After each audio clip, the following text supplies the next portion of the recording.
It is time to welcome a Mav star from years past, also from Tobacco Road, with the 29th overall pick in the 2003 NBA Draft. Time to welcome to the Academy 1 seed, Josh Howard. Look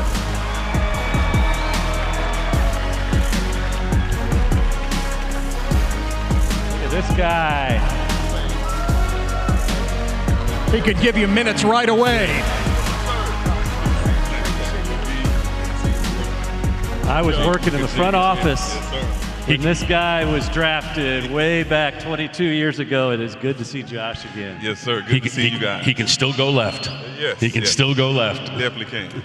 7 years with the Mavs, the All-Star appearance, the finals in '06. It's so great to have you back on this floor, Josh. Yes. Just let's start here. Let's start with Cooper Flagg. Your thoughts on him? By the way, I'm sorry about what he did to Wake this past season. Yeah, no problem, no problem. We got him here in Dallas now, so it's a clean slate with him for me. So it's just a blessing to see that he got drafted by the Mavs. Definitely excited to see what he can do when he gets down here, and hoping he can take us to another championship. Yeah, you were a find at 29 when you were drafted. Yes. But you came into a good team as well, like Cooper is. Definitely. A lot of these guys who are talented, like you guys are, go to teams that aren't so good.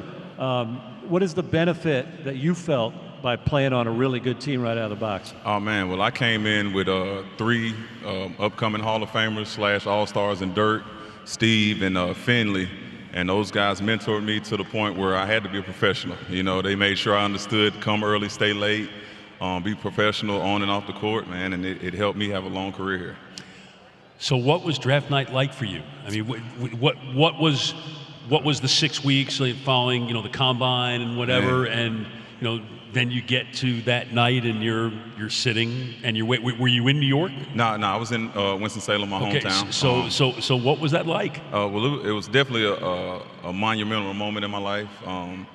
Being an inner city kid, not really knowing how I was going to find my way and falling in love with basketball and really taking it to the point where I was going to become a professional, and really realizing that it was an opportunity to succeed, and help my family succeed. So when the Mavericks called my name, it was a blessing that the organization gave me that opportunity to really come out here and showcase my talent. What was the process like for you? Had you come here? Had you worked out here?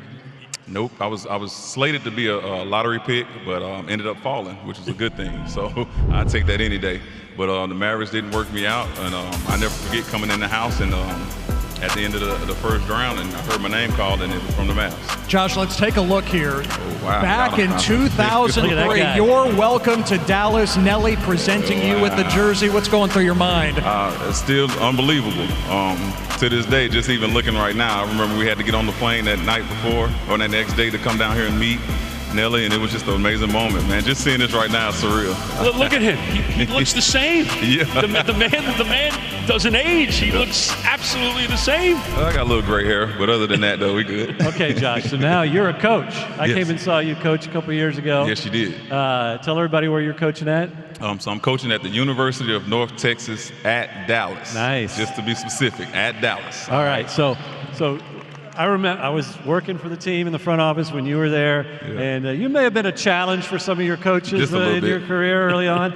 Now that you're on this side and you're a coach, what would you tell 20-year-old Josh Howard about how to deal with coaches? I would tell a 20-year-old Josh Howard to have patience and understanding that everybody can't think the way he did at the time. So just giving grace to those and understanding that at the end of the day things are going to work out for the best if you really focus on it.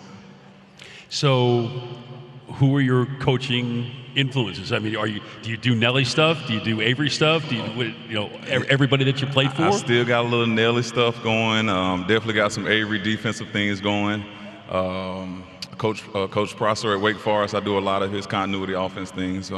But for the most part, I've had coaches like Nelly and Avery that really mentored me as a player on the court and been able to give kids motivation to continue to play. I think with those two guys who I just named, they motivated me to be better and elevate my game when I was here in Dallas. Did you ever think you'd be coaching? No. Say that with some force because, again. So how did that happen? I really just prayed to God. I took 2 years off when I retired in 2014, and I started doing individual workouts. So I'm back in my hometown, and I guess since you got me into it, the way it happened, I'm not going to be long-winded with it, but on the day I got offered the job was the same day my college coach passed away 7 years prior. Skip Prosser. So yeah, Skip Prosser. So I seen that as a sign to go out there and did what he did to me, you know, and that was the mentor. Josh, we want to take you back again. Another flashback for you, okay? Just stick with us. Okay. All right. December 20th, okay. 2006. You might think, what is this about? Okay, yes, it's during the 67 win season. Yeah. Dirk gets hurt against Seattle. You deliver 15 points, Mavericks win. You're in the midst of a 13-game winning streak here. So, I was about yes. to say in Seattle. There you go. Yeah. That's right. Home of the sun. I mean, imagine that. Boy, need an NBA team back in Seattle, don't we? Yeah, that's right. Yes. So Dirk, a couple of days later, returns to the lineup, and you go off in a blowout win over the Clippers, 25 points. That was on December 22nd, 2006. What happened in between that game against the Sonics and the game against the Clippers? On December 21st, 2006, Cooper Flagg was born. Wow. Feel old now? That's scary. Hey, that means Cooper is meant for you to be here, my brother. I hope you hear this. Let's go, Dallas. Shoot. Well, speaking of young players, I met your son earlier. Yes, sir. Apparently, he is. We might see him in New York in 2 years at the draft. Tell us about him and what's going on there. Well, my son Bryson Howard has had one heck of a summer with the EYBL circuit, playing for pro skills here in the Dallas, Texas area, to the point where now he's first or second player rated in the state of Texas. How about that? Overall in the country, number 28. So, again, just a blessing to be able to be a father that's been through what he's going through and just mentoring him to get to this point, you know, hopefully. And he's a senior where? Senior at Frisco Heritage. And I know that after this coming senior year, he'll enjoy playing a year at Baylor University. Is that right? Yeah, Baylor is one of the teams that's recruiting him heavy. Like I said, he's getting a lot of interest. He's got every pretty much Power 5 school. And again, for me as a player, I'm just thankful that my son did everything I did, but did it at a better level. He's signing more autographs over there than you are. I'm pretty sure he is. People asking me about him. Does he listen? Oh, yeah, man. He's a great kid, man. Like I say, trip off the old block. You know, he might have his moments, what kid doesn't, but for the most part, I've never had to worry about him. My friend Paul Biancardi, who does the ESPN 100, he already texted me. Paul, I think you know yes, Coach sir, B Paul. now. Yes, sir. Yes. He might see you on the ESPN High School Showcase in Yes, Bryson. sir. That would be a lot of fun this coming season. Would be cool. Josh, thank you so much for joining us here tonight. Yeah, Really appreciate thank you, guys. I had a good Great time. seeing you. Thank you. Great sir. seeing you. Yes, sir. Josh Howard with us here at American Airlines Center on the Mavs TV Draft Show presented by Academy.